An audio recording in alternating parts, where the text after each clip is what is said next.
हेमंत सोरेन समाज सेवा झारखंड के लिए चैंपियन ऑफ चेंज का अवार्ड मिला है।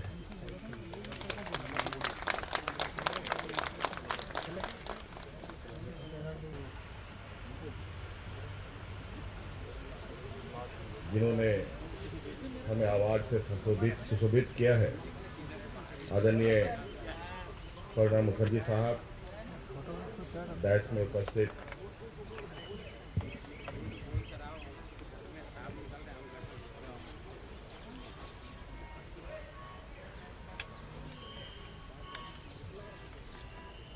सुप्रीम कोर्ट के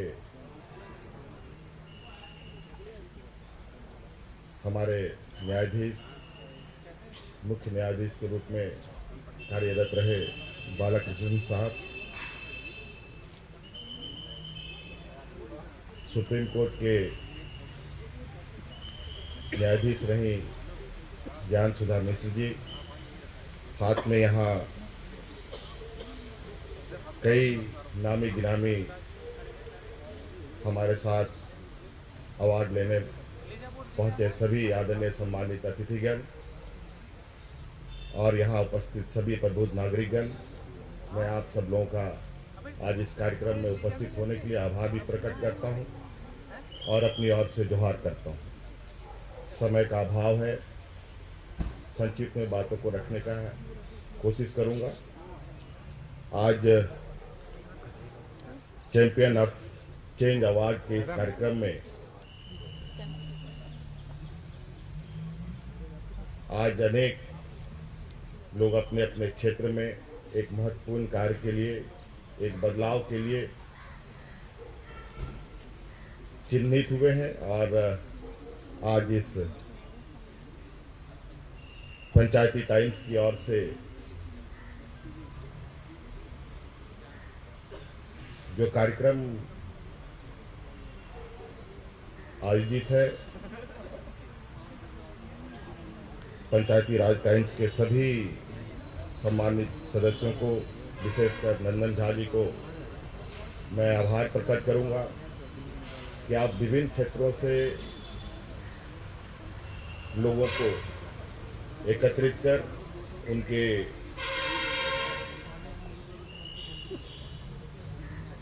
कार्यों में बदलाव को देखते हुए आपने एक सूची तैयार की और यहाँ लोगों को एकत्रित किया।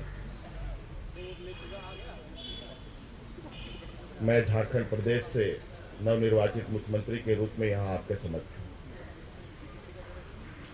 और ये राज्य कहने को तो इस देश का सोने का चिड़िया है, लेकिन ये आज वास्तव में अत्यंत पिछड़े राज्यों में से आता है।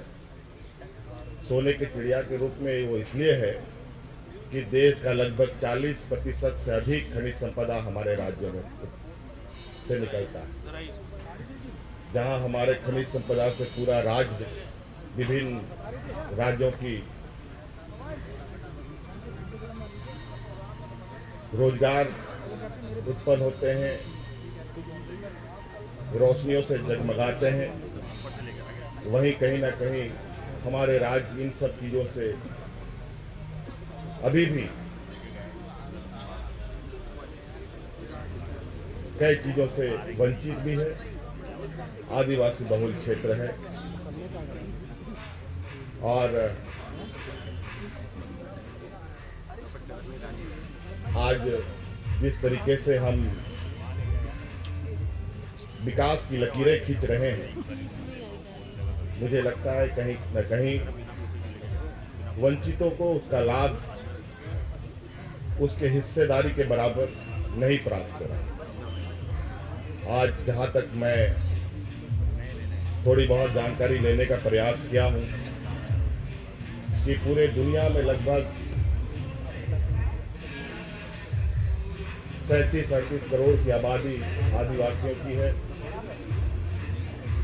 और दुनिया की आबादी में लगभग 5% की हिस्सेदारी आदिवासियों की पूरे दुनिया में। और वहीं चल के आप देखेंगे कि पूरे दुनिया के बेरोजगार गरीबी की रेखा में जो लोग आते हैं उसमें से आदिवासियों की हिस्सेदारी 15% की लगभग है। ये बड़ा आश्चर्य करने वाली बात है।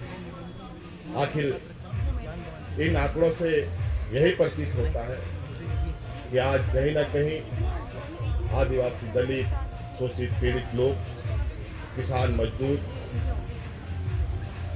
विकास के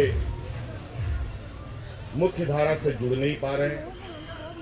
ये आज कहीं ना कहीं आज इस विकास की लकीर को हमें उस ओर मोड़ना होगा जहां और जिनके लिए हम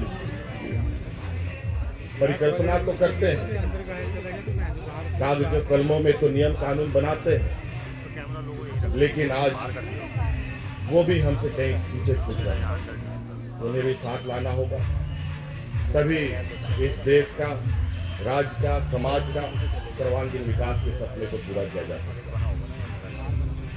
आज मुझे काफी गौरव महसूस हो रहा है। आदरणीय प्रणब मुखर्जी साहब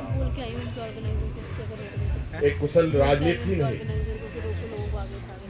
बल्कि मैं इनको एक अपना अभिभावक के रूप में भी देखता हूँ, क्योंकि इनका झारखंड से एक व्यक्तिगत लगाव भी है, पारिवारिक लगाव भी है। हमारे आदरणीय विश्वगुरु सिद्धू सोरेन जी के सहयोगी भी रहे हैं। इस नाते आज इस कार्यक्रम के माध्यम से मुझे एक नई शक्ति, नई ऊर्जा मिलती है कि मैं आगे जिस लक्ष्य के लिए चुना गया हूँ और आज जिस अवार्ड से मुझे सम्मानित किया गया है और जिस अवार्ड के लिए लोगों ने हमें यहाँ तक भेजा है, यह अवार्ड मैं पूरे झारखंड वासियों को समर्पित करता हूँ, आदरणीय गुरु जी को समर्पित करता हूँ और इस मंच ने जो मुझे सम्मान दिया उनका आभार प्रकट करता हूँ। बहुत बहुत धन्यवाद, सबको जोहार। झारखंड में बदलाव लाने के लिए कह रहे हैं कि दिया गया है, क्या बदलाव लाना चाहते हैं झारखंड? अब किस उद्देश्य से आज यहाँ पर चैंपियन ऑफ अवार्ड लोगों को दिया गया है, जिनमें से मैं भी एक हूँ, तो आज मुझे लगता है पंचायती टाइम्स ने कुछ पैरामीटर फिक्स किए होंगे जरूर। मुझे लगता है मुझे एक राजनीतिक बदलाव के रूप में चुना गया और झारखंड के लिए एक नई राह बनाने की जिम्मेवारी राज्य की जनता ने हमें दिया है। शायद ये वजह है कि आज मुझे यहाँ पर अवार्ड से सुशोभित किया गया है, लेकिन इसका पूरा का पूरा श्रेय मुझे लगता है कि राज्य की जनता को जाता है, आदरणीय गुरु जी को जाता है। और चूँकि अवार्ड आदरणीय प्रणब मुखर्जी साहब से यहाँ तो प्राप्त हो रही है और आदरणीय प्रणब मुखर्जी साहब के साथ हमारा व्यक्तिगत से ज़्यादा हमारे एक राजनीतिक मार्गदर्शक के रूप में हम उनको देखते हैं। झारखंड से उनका अपना व्यक्तिगत लगाव रहा है, पारिवारिक लगाव रहा है, आदरणीय गुरु जी के सहयोगी रहे हैं, तो ये हमें काफ़ी गौरव। मैं एक सवाल राजनीतिक बदलाव पर करना चाहता हूं। ममता बनर्जी को मुख्यमंत्री जो खासकर अपोजिशन के हैं, उनसे अपील किया है कि सिटीजनशिप अमेंडमेंट एक्ट के खिलाफ अपने असेंबली में प्रस्ताव पास करे, एनपीआर को सोच समझ के लागू करे, पहले उसको देख ले, समझ ले। क्या झारखंड में भी आप कुछ ऐसा करने वाले हैं? बिना सोचे समझे तो कुछ होना भी नहीं चाहिए ना, सोचना समझना तो चाहिए। अब हम लोग नई सरकार बनाए हैं, इन सभी चीज़ों को देखा जाएगा, उसके बाद चीज़ें आगे बढ़ाई जाएगी। सिटीजनशिप अमेंडमेंट एक्ट के खिलाफ आप लोग प्रस्ताव पास करेंगे? अब वो तो मेरे पास आधिकारिक रूप से मैंने उसको पढ़ा नहीं है। जो आप लोगों के माध्यम से खबर है और जो देश का माहौल है, मैं वही देख रहा हूँ। जब कागजों पर आऊँगा तब निर्णय बेहतर बताऊंगा। और आखिरी सवाल सर, कहा जा रहा है कि झारखंड के सरकार बने हुए तो इतने दिन बीत गए, मंत्रिमंडल का विस्तार नहीं हो रहा, क्यों नहीं हो रहा है? सरकार चल रही है ना, आप चिंता मत कीजिए। आप वो हमारी चिंता है। सर एक छोटा सा सर